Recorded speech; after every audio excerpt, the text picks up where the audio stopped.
Hello.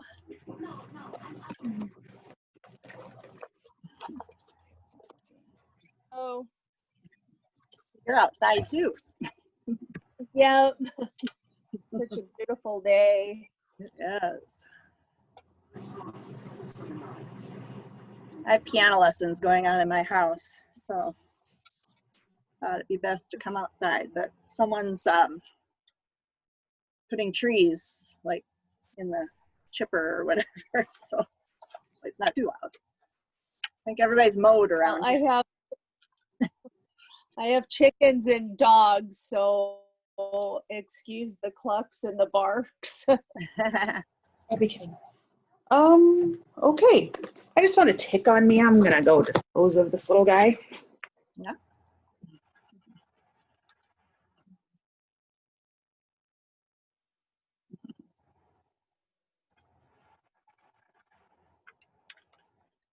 Hi, Krista. Did you get my email? Yeah, I just did. That's a relief. Yeah. So I'm hoping I'll hear back soon, but if I don't, it's nice to have that sort of in the back pocket. Yeah, I think we can make something work. Okay. Was it you that have do you have the online version that you administer? Well, I had the paper version, and then I kept looking. I couldn't find how to score. I couldn't find anything, and then it turns out it's all scoring online. Yeah. So there must be an online testing version then? Yeah, there's both. Oh, okay. Both the scoring program and then separately you can administer it Okay. online, I believe, anyway. Yeah.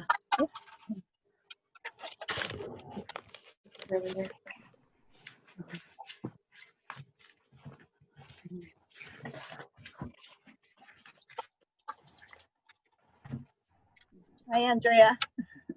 Hi.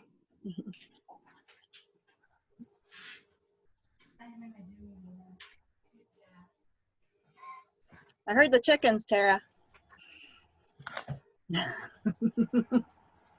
We have one that for some reason wants to lay eggs in our cat's house, and she just picked that time to move. So sorry about that. No, that's okay.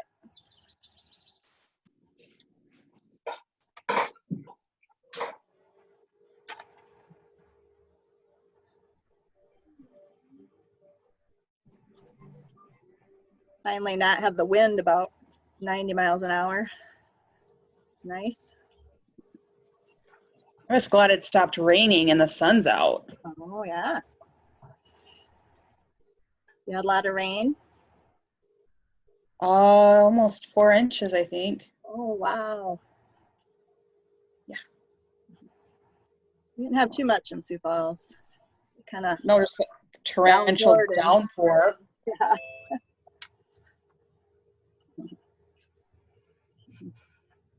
Terry? Hello.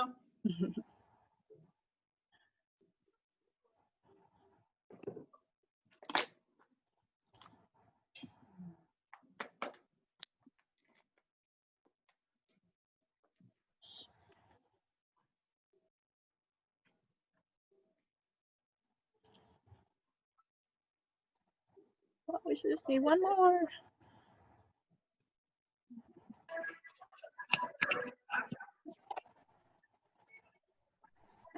And pick that up, please. Feel better not to be driving and trying to listen and talk?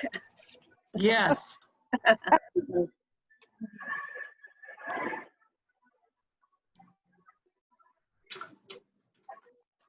why don't you close this?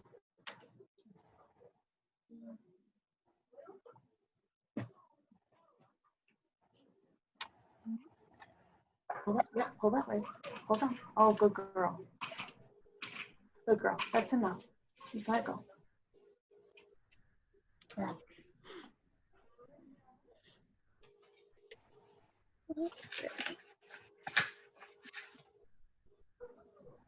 Get 9 on my screen here, so waiting for 2 more, I think.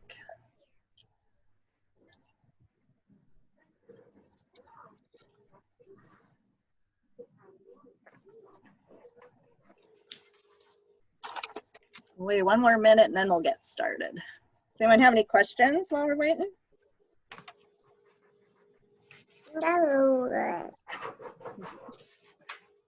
I have a quick question. Thinking about assessments, our school uses the dial for like kindergarten screening and stuff. Would that be considered a type of assessment, or is that just kind of a different, I don't know. What's your, I don't know. Yeah, let's see. I Given don't know that- what category it would fit in. Yeah, I don't know. Trying to think if that gives you some standard scores at the end, or it's more just kind of placement. Okay.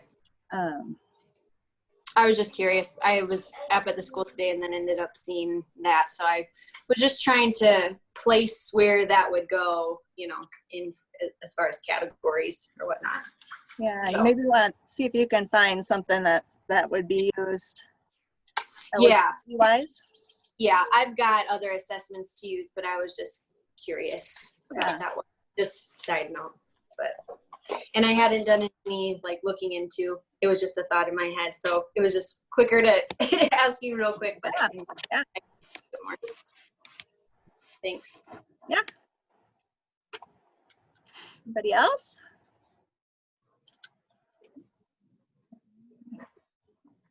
Well, I think we'll start. I'm recording it, so I'll have to send it out if we don't get the other two to join in. So I enjoyed reading your test manual worksheets, and hopefully that wasn't too hard to dive into those manuals. They can be kind of a foreign language sometime, but if you, as long as you kind of get the gist of what to look for, what's important, what's the best kind of numbers you need to look for, that should be good. I'm guessing a lot of you won't be in a position where you need to purchase or decide those things. That kind of is usually decided by the higher ups. Hi, Erin. Hi. We just kind of got started. We're looking at questions, so. Okay.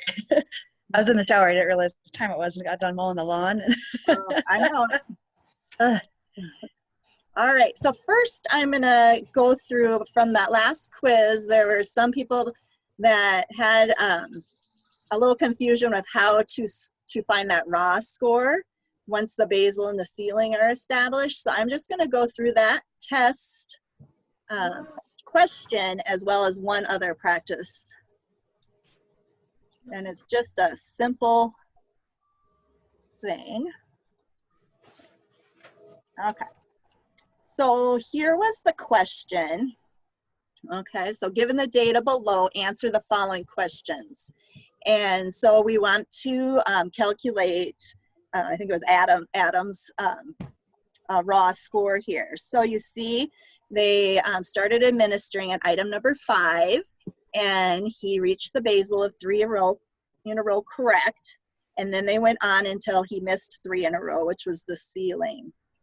So I'm guessing some of you that picked your answer as 7 and you counted which ones were correct. So that'd be, 5 through 7. So we have 3, 4, 5, 6, 7. So he actually did 7 items that were correct. But when we look at that raw score, we also have to include any items above the basal. We would also say they would most likely get those correct as well. So in addition to the 7 he actually performed and got correct, we would count the 4 above it. So the answer here would be 11 as the raw score. All right, does that make sense? I'm here. Okay, I have another example here. Hopefully you can see it okay. Let me see if I can make it a little bit bigger. So this one is really super tiny. The basal is 6 correct, and the ceiling is 6 incorrect. So looking at this example, what would you determine the raw score is?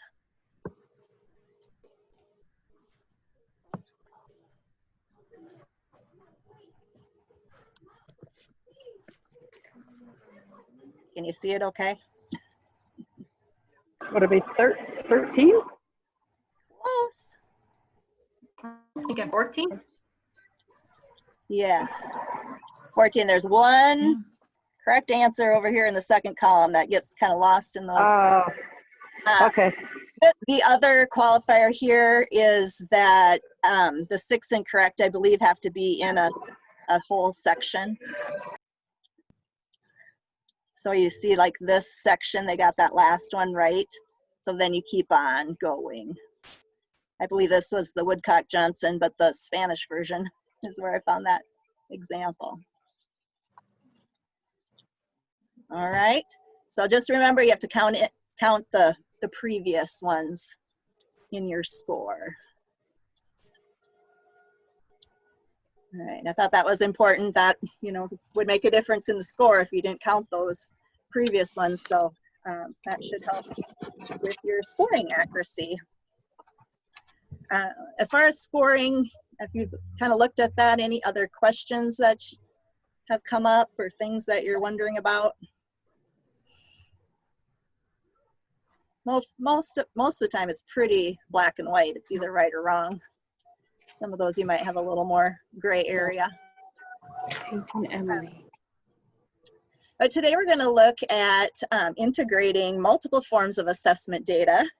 And this week you kind of dived into some different types of assessment, like that universal screenings, the curriculum-based measurement, those progress monitoring, those standardized assessments, which we really are focusing on. And then also we have that skill-based assessment that will be part of a special education evaluation so that we can see, you know, on a day-to-day basis, what are they doing in the classroom? What are they performing day to day instead of on that standardized test. I always feel that's so important because a lot of times I don't hear it as much anymore, but we'll be at meetings and I'll give my test results and the teachers will say, well, we do a whole lot more than that in the classroom. Like, you're not even testing what we're expecting them to do in the classroom. So I always like to say that, you know, my standardized testing is just kind of a snapshot of skills. You know, they're compared to others that same grade and age. But what we really need to look at is that skill-based. What are they doing and performing day to day in the classroom and in special ed if it's a reevaluation. And sometimes if they don't qualify with the numbers from the standardized testing, we may use that skill-based assessment to do that override to get them special education. So that's where it becomes really important. And that's really the meat of where you're going to write those IEP goals, is from that skill-based assessment. So there's really a lot of importance put there. How many of you, I'm trying to remember, we kind of talked about this last time we met. How many of you give both the academic achievement and do the skills-based? Is there anyone that does both? Erin? Okay. Oh, Tara, you do too? All right. Yeah, so that's a lot of testing that you're doing. But hopefully you kind of can coordinate and get some classroom work to help with that skills-based piece. So kind of the question is, how do we put all this data together to make it most useful for the student and the educational staff? So when you have all this data, you have that standardized test, you have the skill base, you have progress monitoring, you maybe have a universal screener like Dibbles. What are we looking for when we have all that data? What are we going to use it for?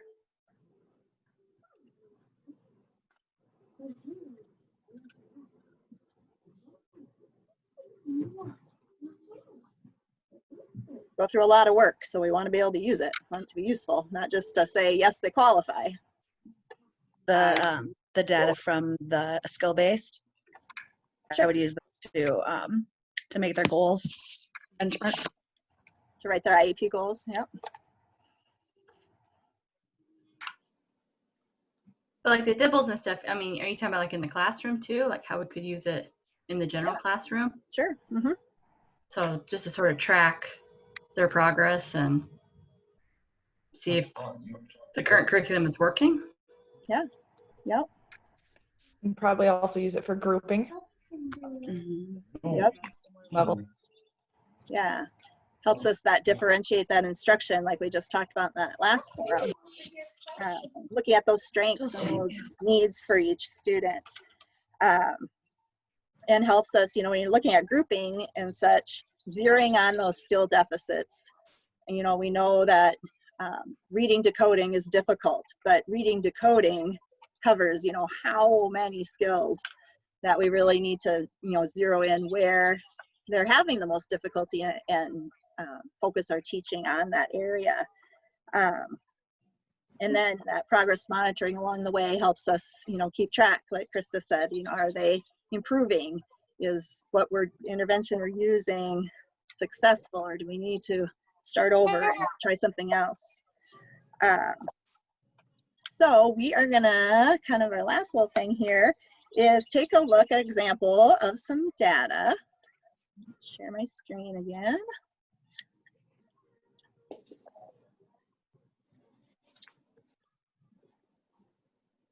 Okay, so this,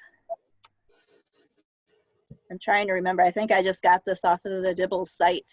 So these aren't students I've worked with or anybody, but so this is a universal screener that was used either with, a whole school, or this is a particular classroom. And using that Dibble Next, which looks at reading. Is everybody familiar with that, or do you want me to kind of give an overview?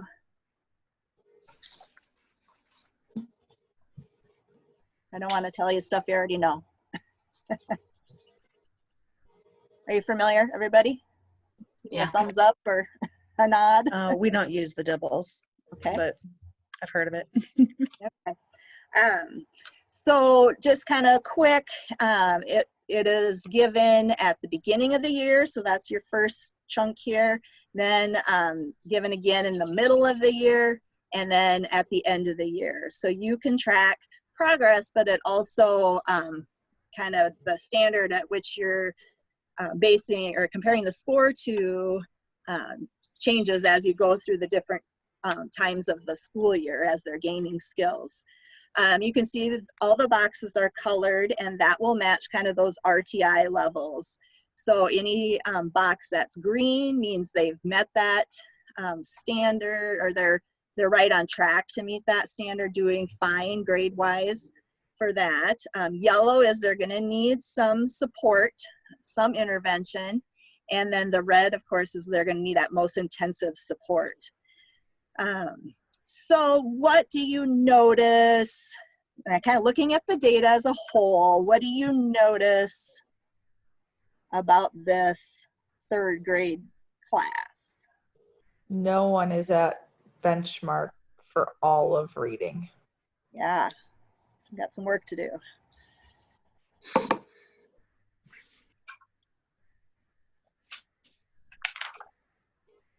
What about this?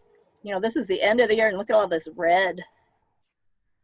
Days would be looking at comprehension, like if you're familiar with the maze where they read a passage and then a word is left out and they have 3 choices to pick which word would make sense.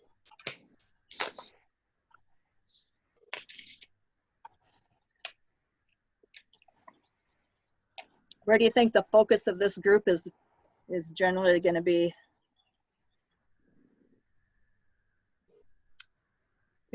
Comprehension, reading. They need comprehension, but they're probably still struggling with that decoding, right? If you look at this accuracy column, there's quite a bit of red and yellow there.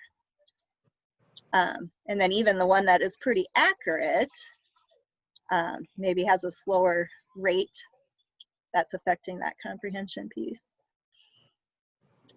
Anything else anybody wants to point out?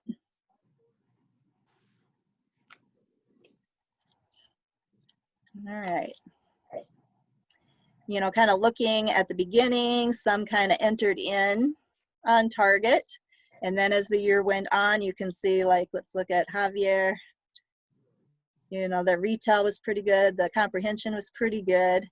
And then when you went to the middle of the year compared to the norms for that middle section, like around the December time, really made a drop there. So the decoding piece probably caught up with him as he went on and didn't make a whole lot of improvement by the end of the year in that area. So now we're going to focus in on just one student, Lila. Now remember, this is a screener, so it's just kind of giving us a broad sense of those reading skills. It's a good predictor on how they would perform given more of a standardized reading test.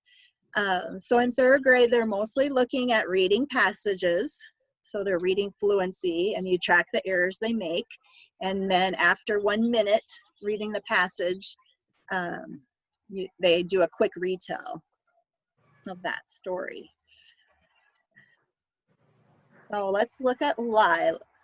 I'm thinking Lila, one of those two. Where do you think we would go next with her? Let's start at the beginning. So given this data, this would be oral reading fluency score is in the yellow. Her accuracy is in the red, so that would be her, reading words correctly. Her retell is in the yellow. Her retell quality was pretty decent. And then the comprehension with that maze was lacking too. So this isn't going to be enough information for us to give her an intervention. What would we need to do next for Layla? I would probably do a core phonics screener on her, just to see on where her phonics skills are. Okay. Anything else? Teaching, focus in on what reading strategy she might need, helping her pay attention to self-correcting or self-monitoring. Yeah, we see that real need is in that accuracy. And then kind of as we look down, she's improving as far as those scores, but still in the red compared to her peers. And exactly, whoever said I didn't see with my screen big like this, core phonics survey exactly is what I put next on the line. Sometimes I found, I did work with a school district that was starting an RTI program. This is years ago. And, they did a great job administering the DIBELS school-wide and had a great process and then got the kids into groups. But I felt this was kind of their next step they needed to really start working on once they got those groups. It's like, okay, where do we go from here? We know these students are in the red group, but what are we going to teach them? Because we can't, teach everything all at once. So this core phonics survey is, so core standing for the Consortium on Reading Excellence in Education. This is kind of what the book looks like. I know that was kind of a big thing a few years ago. A lot of professional development was done around this this assessment. So these are the 7 areas it looks at. Naming letters, uppercase, lowercase, and then you move into the sounds, consonant, vowel sounds, and then looking at more various patterns of decoding, and then you get into the multi-syllable words, and then lastly spelling. So this kind of gives us the directions for decoding some short words, some CVC words. So in this particular test, or one of these sections, they read real words first, and then they read nonsense words. So let's pretend this is Layla's next step that we gave her. When it comes to short vowels, do you notice anything from this data? So the red line means she got it incorrect, or things that she's doing well. She obviously needs work on CVC words. The short U and short O sound. Okay, and why do you say that? both all the errors in section A either have error on the O or the U sound. Good. So we know Digraphs. we can work with her strength that she knows, you know, maybe that short A, short I sound, and use that strength to help her work on that U and O. Anything else? All right, so then we kind of go into this next section here. And you can see she missed more questions. The real words and then the nonsense words, she only had one right, which happened to be the short O. Anything further that you could?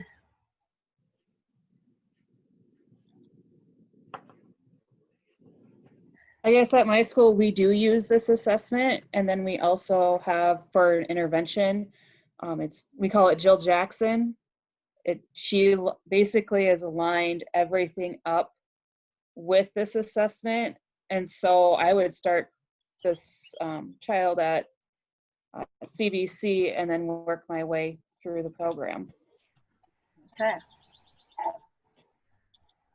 Good. Yeah, you can see, you know, clearly this is kind of where to start, and then hopefully getting those CVC words will help once you kind of add those digraphs in as well. All right. So, I mean, that's just kind of a quick way where we would use several different pieces to come up with a plan, a teaching plan. It's nice if you have that curriculum set out for you.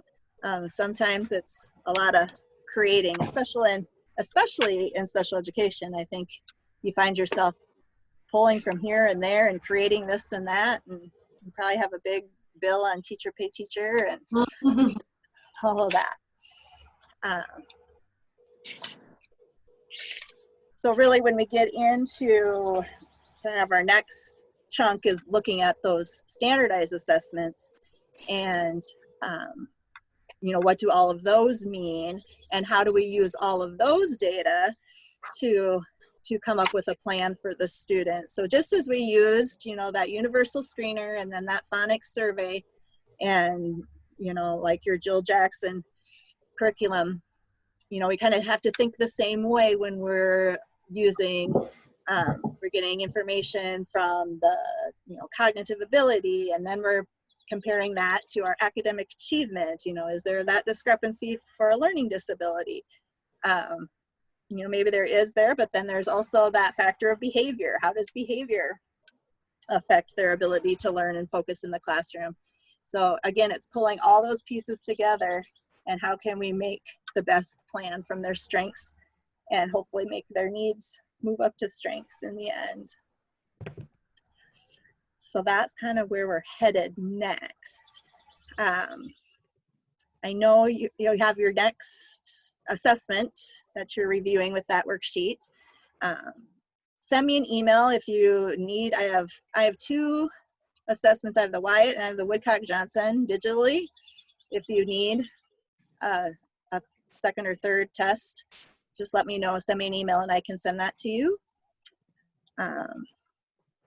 Otherwise, and then starting to think about what assessment you're going to give. You can either give 3 different assessments when you're practice giving them to a subject, or you can use one assessment and give it 3 different times, maybe look at different age levels so you get a broad experience with the test. So start thinking, because that's coming up the following week. And please let me know if you need anything.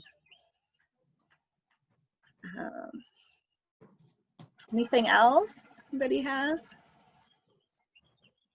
Are you feeling you're getting the information? I know it's a lot on your own with these online classes. Do you feel like you're getting the information you need? Okay. Yeah. I appreciate those of you that reach out and ask me questions, and yes, don't hesitate to do that. One quick question on the Woodcock-Johnson. So if I'm giving that assessment, 3 times, would you want me to give the full assessment, or am I just doing parts of it for each? I would give what you would give in your school. I would kind of do that. I don't know, do you generally give all the kind of basic areas? Because there's like a core set of tests rather than giving all 20, whatever there is, right? Right. Is there 10? Yeah, and we skip around sometimes too, though. If the only concern is math, then, Right. you know, just do those 4, I think, subtests. Right. So I kind of give the core ones like the reading, the math, the writing, listening, and oral expression to cover those, just to give yourself practice with another set of eyes. Now I got jackhammering in the background. Can you hear it? All right. Well, that's what I have for today. Thank you for hopping on this afternoon, and enjoy the beautiful weather. It sounds like tomorrow's going to be nice too. All right, thank you. Yeah. Have a good weekend, everybody. Thank you. Okay, you too. Bye. Bye. Bye.